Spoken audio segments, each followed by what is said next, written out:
You wanted the best. You've got the best podcast. The hottest podcast in the world. The Chris Voss Show, the preeminent podcast with guests so smart you may experience serious brain bleed. The CEOs, authors, thought leaders, visionaries, and motivators.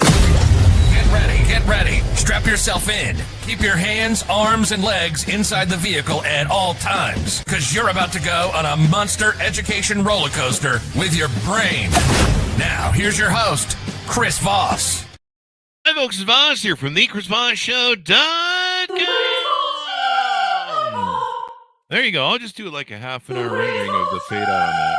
Oh, wow. Holy crap. Stop, honey. This is Monday. We're learning how to do the show again. We forgot how to do the show the weekend and we forgot which buttons to press. So welcome to the show. My family and friends, this is always the Chris Voss Show. It's a family that loves you, but doesn't judge you, at least not as harshly as your family does. Because, you know, you can't choose your family, but you can choose your podcast. Go to Facebook.com/Chris Voss, LinkedIn.com/Chris Voss, Chris Voss 1 on the TikTok, and all those crazy places on the net. Today, an amazing young entrepreneur on the show with us today. We're going to be talking about his company, his interests, how he built it, some of the things he's got going on, and also maybe some good advice on how you too can be a great entrepreneur, follow in his footsteps, or, you know, you can do your own thing. You don't have to do what he does, but you can become an entrepreneur, damn it. That's what I'm trying to say here. Today, we have Asaf Darash on the show. He's a doctorate and founder and CEO of a company called RegPack. It's a powerful registration and payments platform transforming how organizations automate their operations. He has a PhD from UC Berkeley, focused on the intersection of technology and human behavior. He turned his academic research into the foundation of RegPack's adaptive, no constraints architecture, making the software as flexible as the people use it. Under his leadership, he has empowered organizations worldwide across camps, education, events, nonprofits, processing billions in payments and helping teams save time, reduce costs, and deliver seamless experiences. He's a frequent speaker on automation and SaaS innovation. He is passionate about showing organizations what's possible when technology truly works for them.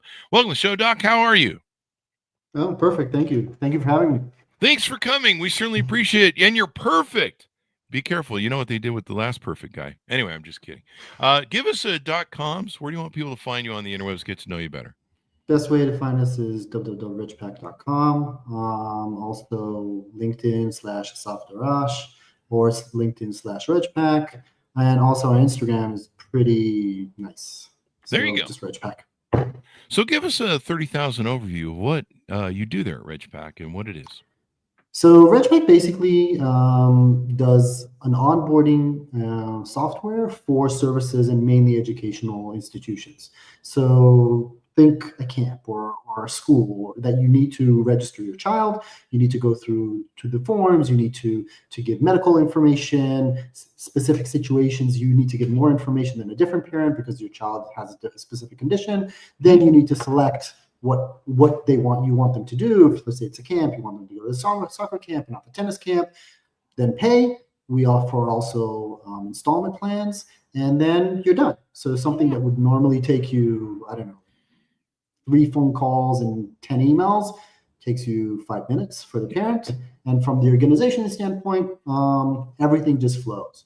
One of the things that we tell all our organizations, our main objective is to get you out of the way. For anybody who's just flowing through the process, we get you out of the way. There you go. That's what my girlfriend always tells me she's trying to do. Anyway, she moved all her stuff out, so I'm not sure what that is about. Anyway, so now this is SaaS software, correct?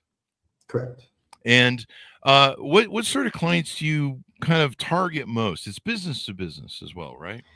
I would say that it's business to business. That's obvious, but our client types are more organizations like Joffrey Ballet, UC Berkeley.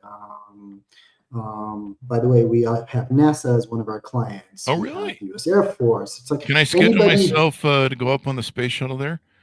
Actually, we sent our marketing team to NASA, and they had really? an amazing tour. They had so much fun. There you go. I might want to work for you. I'm kind of jealous right now. Anyway, so what are some of the, if I'm out there listening to this right now, what companies is this kind of used for to help them get their scheduling and different things done with their clients? The most obvious companies are camps, courses, after-school programs, events, Hmm. and educational tourism. Those are like the Oh, 5 type of companies that we see every single day come into Redmond. mm. We have a Then the lot of, more complex is like, dance schools. We also see people that use the software for any type of onboarding that is connected to services. But I would say camp, course, after school, educational tourism and events, that's spot on. there you go. I know we have a lot of course makers and coaches and stuff on the show. I know since there's courses on there, is that something that's good for them? Yeah, it's amazing for them. Like coaches, personal trainers, anybody who's basically they have students and they need to go through some kind of eligibility process and gather information and take payments. Ridgeback is perfect for that. There you go. And so they work with you guys on your website. They can go to it. They've got billing software, subscription management, reoccurring billing, online payments. Now, let me ask you this. What's a competitor that maybe you guys are replacing in the marketplace? I mean, I know PayPal has like issues with some things and some people, and some of it's not very user friendly at all. Stripe and different things. Do you guys compete with them? Actually, those like Stripe and PayPal Hmm. and Paybly and all kinds of these companies, there are suppliers. They like we use their technology to actually process the payments. Okay. But think of it like I don't know, like they're very basic in what they offer, and we build a lot more on top of it because just using Stripe is like using an invoicing system. It doesn't give you anything. Yeah, You it's a real can't make pain in the butt. installments. You can't have conditional logic that allows each person to select what they want, etc. So Stripe is like the wheels of the car that we're building. Think of it. Okay. There you go. And so what was the problem you were looking to fix for people? It may seem obvious, but I think people like to hear your analogy and setup of it and why it was important for you as an entrepreneur. When did you come up with the idea for this? And what was the pain point you were maybe trying to solve? Was it personal where you're like, I like to do this, but there doesn't seem to be good software out there for Okay, here comes my PhD hat. Okay. it? It all started in research. I checked if you can build computerized systems that have no constants in them. Like everything is a variable, everything changes all the time. Mhm. And that didn't exist before. So I managed to show that it's possible. And then I said, okay, so let's see if there's even there's a market that would need something like that. And I noticed that the service-based market is very fragmented, right? You have software for events, and you have software for camps, and you have software for schools, and you have like each segment has their own software. And it Mhm. looked very odd to me because it's all basically the same thing when Mhm. you can create something that doesn't have any constants. Yeah. So I said, okay, let's see if this will work. Built Retchpack as a prototype to see if something like this would work. Try to onboard in the beginning, we onboarded each vertical. Like we onboarded a school, we onboarded a course, we onboarded a camp, we onboarded educational tourism to see if it would work, and it worked perfectly for all the verticals. Wow. So from my perspective, it was like, so why is the market like this? Like, why is it fragmented? And I understood that basically these softwares don't have the technology to allow them to pivot and change how the process works. They Mm. basically create a structure and they tell you have to be in that structure. Whereas Regpack tells you decide the structure, any structure you want, because Mhm. of how it's built, because of the technology. And then I was at that time I was just a PhD student finishing their studies, and I said, wait a second, there's a huge opportunity here. Mm. And coming from a family of everybody's entrepreneurs, and we have businesses and all that, Tell us. I was like, okay, this is an amazing opportunity. I think can be something huge, and I jumped in. I Oh. decided to found Ridgeback. Now you mentioned you have a pedigree kind of with your family of entrepreneurism. Was that influence growing up? Yeah, like I would say that with the exception of my mother, nobody was ever like worked for anybody. They Mm. always had their own companies. Yeah. Yeah. Well, mothers end up working for the kids. It's kind of the Yeah, glorious sort of. nature of mothers. And if it wasn't for them, we Well, but wouldn't all be actually, here. from my perspective, it's a connection of both because my mother Yeah. was very strong in education. She took care of children with special needs. So it actually, from my perspective, it's like I'm connecting the two together.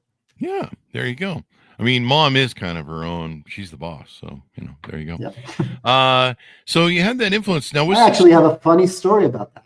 Please One do. day, I came with my son my son came over. He was like 7 or something, and we were going out to lunch. And we crossed like all the main area of the company where all the developers are sitting and everybody. And one of the people like shouted to me, "Hey boss, what do you want to do about this and that?" And he stood up and he's like, "That's not the boss. Mom's the boss." There you go. There you go. Kid knows his place, and he knows when he's Totally. security, I guess. I don't know. Now in this, what is do you is there anybody you're beating out? Let's say, is there competitors in the market that you offer better services in your mind? So maybe if someone's using XYZ, you can say, hey, if you come over here, Yeah. it looks way easier to use and more UI intuitive than PayPal. I tell you, I go into Totally. that Stripe UI, and Anybody who's just using a payment processor will Yeah. benefit immensely from using Yeah. Regpack because it'll just make the whole process for them and for their end users much better. People that onboard with Regpack after using only a payment processor directly see a 30% growth in their revenue. Oh, wow. Right away, just because the software is more intuitive and easier to use for the users. Okay? Yeah. And it flows. It's one of the things that Regpack does, because of the conditional logic engine and how it works. It presents to you only the things that apply to you. Now, the result of that is people go into this automatic mode where they're like, at some point they notice, okay, they're asking me questions and I'm filling out information that only applies to me. Like I've never been asked a question that is not applicable to me. And what happens is they go into automatic mode, and part of that automatic mode is making the payment. And that's how we allow organizations to grow about 30% in the first year when they start using Regpack. Yeah. I mean, if you make it impressive. easier, if you make it easier for a customer, you take away the roadblocks and the jumps and hoops and stuff. Like I say, I mean, I almost need a PhD to manage my Stripe totally panel. Like, I'm like, what does this do over here? I had to go in there the other day over some stuff, and I was just like completely lost. And the language they're using, it's so not confusing. intuitive. I'm just like, what? And now try to make installments with Stripe. Oh my God, that's really complicated. And in Regpack, it's just like, how many installments you want to make? 3, boom, you're done. Yeah, I mean, if you're selling expensive consulting courses or packages like that, sometimes that can be a barrier that you deal with like, Stripe or PayPal's like, what are you doing over there? Huh? What's going on there? And there's a lot of my friends that do that sort of thing, and they've had issues where they shut down our account and where you gotta go talk to them and shit. Yeah, totally. You're like, is this what you do for a bit? If you're selling something that has a ticket item of like $2,000, right? Not many people have $2,000 right off the bat. But if you tell them you need to pay $500 for 4 months, they're like, I can do that. There you go. I'm gonna put my health insurance on this. No, I'm just kidding. Hospital. Can I put this on my? Can we get hospitals to use this thing? Anyway, I've got a few horror stories of hospitals recently and their billing. I end up paying one bill double because their billing is just such a nightmare, to the point that they said, okay, well, the next surgery, you just send us the money directly. We won't put you on the double billing system. I mean, seriously, I got double billed, and I thought it was short the first payment, and I thought, oh, well, this must be another bill, and it's, so I paid that, and then I called them up. I'm like, hey, what the hell is going on? And they were like, oh, yeah, we double billed you. I'm like, yeah, this is quite the game you guys got over here. I mean, I wish I could just double bill clients and then pretend to be stupid. And they didn't give you the money back? No, they fixed it. But what they did was they applied it to the other balance that was still there. So that works. Basically advanced my payments. So there you go. So was this your first entrepreneurial business that you did? No, it's actually my third. Oh, wow. Okay. Yeah. Yeah. And My and first so go ahead. go no. And so, how'd the other two work out? What finally made you decide on this one and go, I think this is the one, maybe. First of all, the other two were during my studies, and they were more like a hustle to make money Okay. while I'm studying, right? And Hmm. they were more like they were very technology oriented. It was like eventually I sold it to a big company that used the technology in different ways, right? Hmm. Here, I really like I wanted to build a real business that has clients and customers, and it's not an exit plan; it's an actual business that helps other organizations and creates value. That's what was important. Hmm. There you go. And so you built this, did you do some research to see if there was a real big market for this? That it was, something A that, lot. yeah. Like after I came up with the technology and figured out, okay, I have some interesting technology, I actually did research for I think like 3 months to see which fields this technology could be interesting in. And I found the service field because it's so unique. Think of it like this: anything, nearly anything that is e-commerce, Hmm. there's no onboarding process, right? Let's say you want a shirt. You the onboarding process is basically picking the shirt and buying it. That's it, right? Maybe giving your address to where they want it to send it, right? Hmm. But any service type business, think of it like a school, a lawyer, a doc, anybody, they have an onboarding process. You can't just get the service. You need to give information. You need to sign some kind of documentation. You need to select the services that are correct for you. Normally, there's someone that needs to take care of you, how you're going to get the service.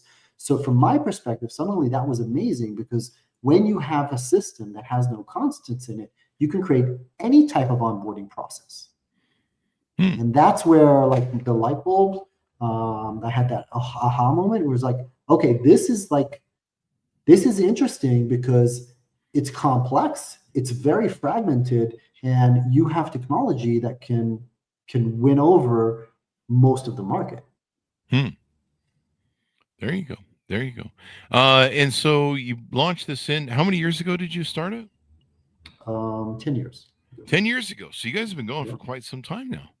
yeah, There you go. yeah. Is there any sort of future services or rollouts maybe you're have on the horizon you can tease out to people that are, maybe they're thinking, well, that will definitely push me over to sign up. We're coming out with a few very interesting services. One service is that you could basically build the whole system through AI, where you Hmm. would explain what you have, you upload your own documents, and AI would just build the system for you through our API mechanisms.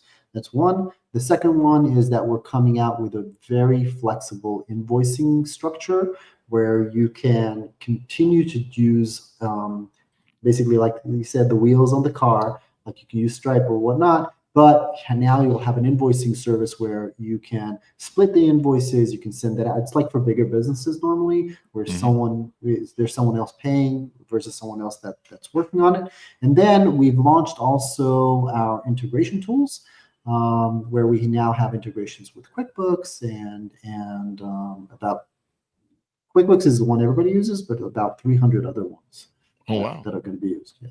There you go. There you go. Well, this should be really interesting in all that you have going on there. And you've got a lot of big clients that work for you or that utilize the service and stuff. Tell us a little about the pricing. How does that work? I see different levels that people can do. And is the payment processing, I see your promotion of, or not a promotion, but it's got a byline there. Payment processing as low as 1.5%. Give us some lowdown on what Yeah. that's about. So we actually have unique technology that allows us to lower people's payment processing considerably. One of the first thing is that we offer you can process with ACH, credit cards, and also all the reward cards, and in addition to that, debit cards. Hmm. Now, we have proprietary technology that we built that allows us to detect if someone is using a rewards card versus a debit card.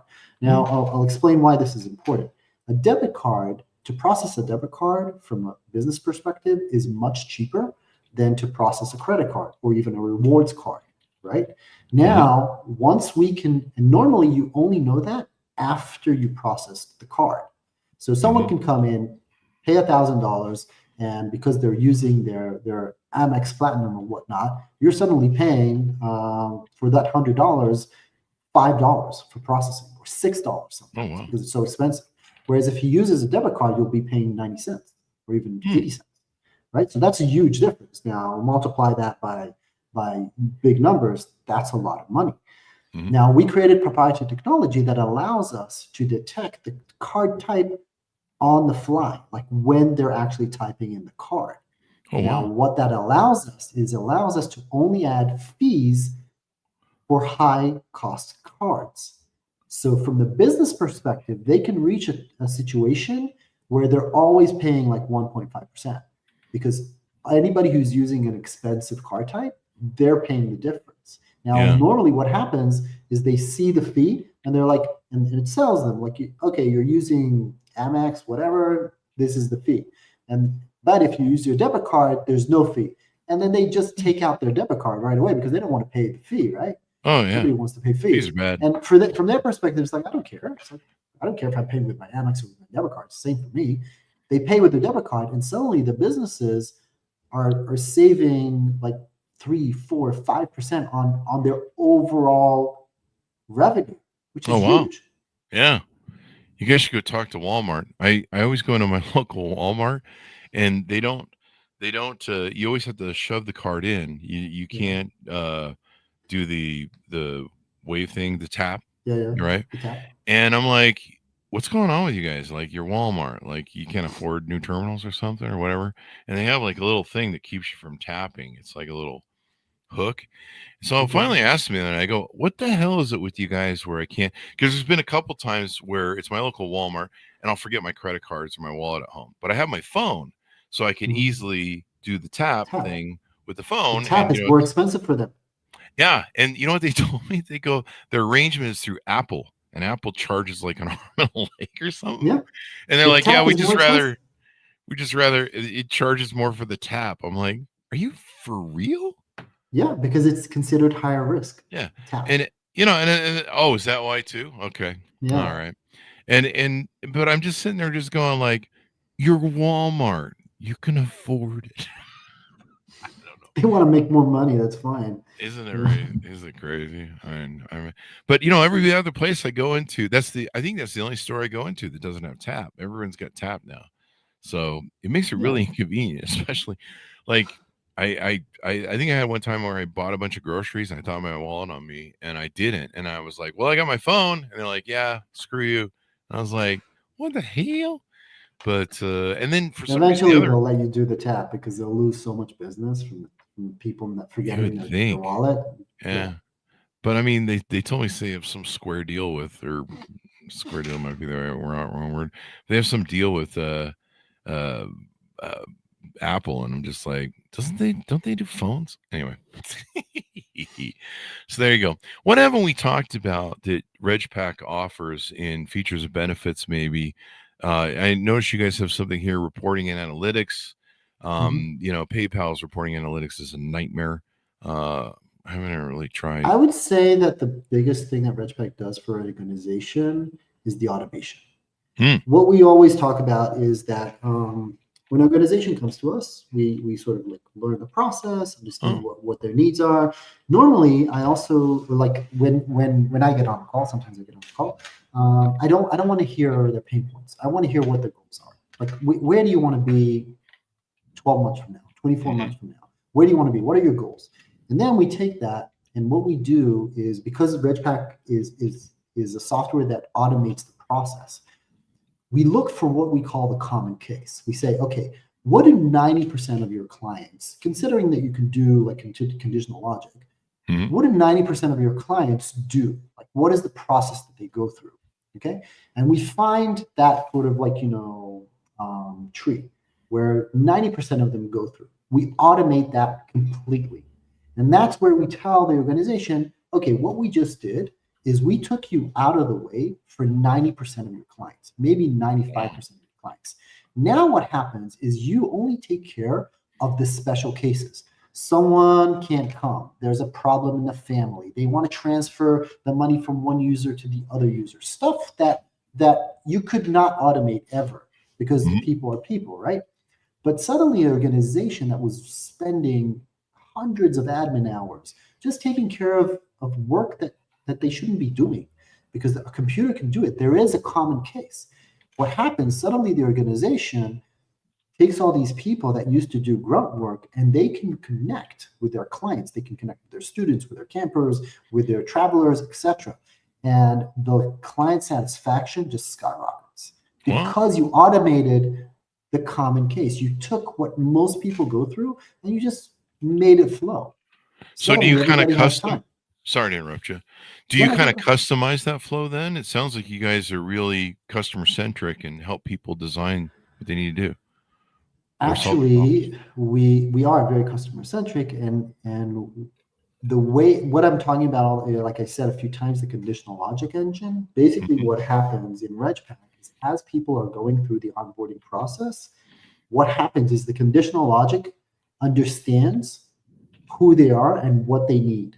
And Mm. as they're going through, it basically changes the process on the fly. So they're only asked the questions and presented the options that apply to them. Oh.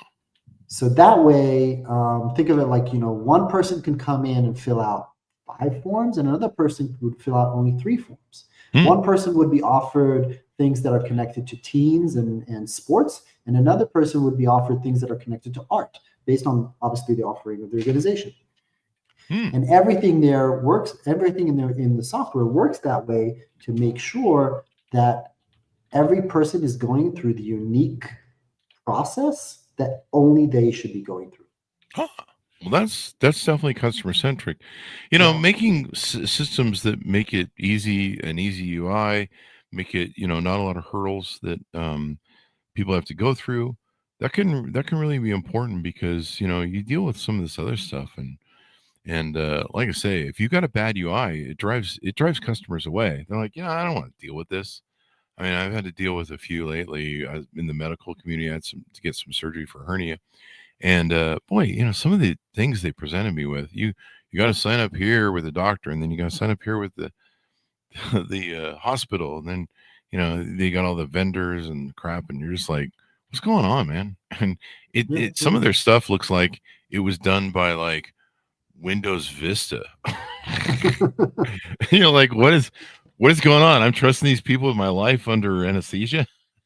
Yeah, totally.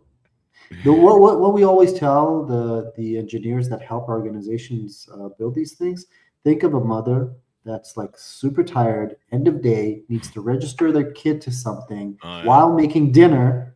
Okay, it needs to be that simple where she can be thinking about her kids, about dinner while registering, and it still works. And the kids That's screaming in the that's how it background. can be. Exactly. There you go. Yeah, I mean, I don't, one of the things I was mentioning the UIs and stuff and some of the stuff I've seen, like some of it's like, it really looks like, I'm like, did you design this in 2015? And the UI is just awful. Like I had to call some people and be like, what's going on? That's how I got double billed too. Their systems are just run amok.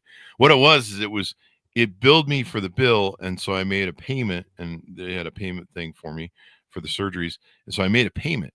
So then when the payment came due the next month for 2 or 3 more payments, it billed me a new whole bill for the remaining amount separately. Wow.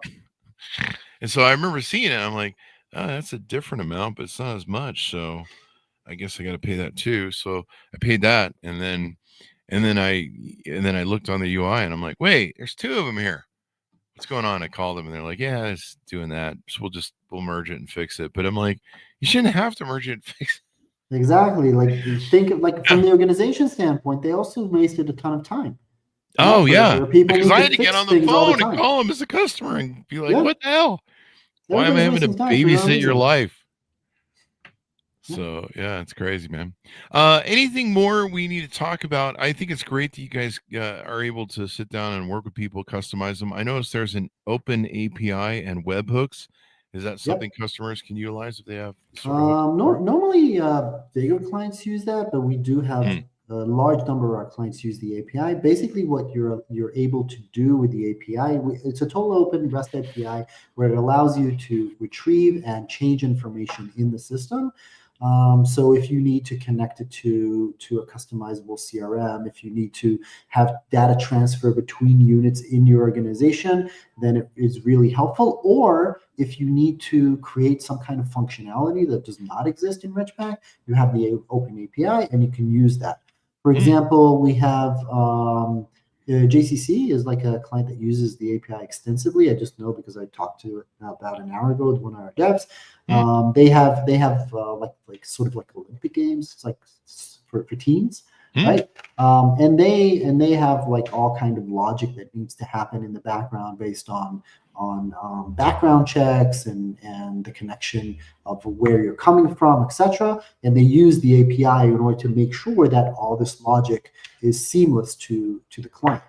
Wow. Another example is we have a client where they use the API in order to transfer information into their CRM automatically, or from their CRM into Regpack. So, for example, Regpack is not a lead system for sales. So they have a sales team that uses the CRM. And once a client tells them, yes, I want to go forward, they only click a button and everything is ported over to Regpack, all the information that happened with the sale.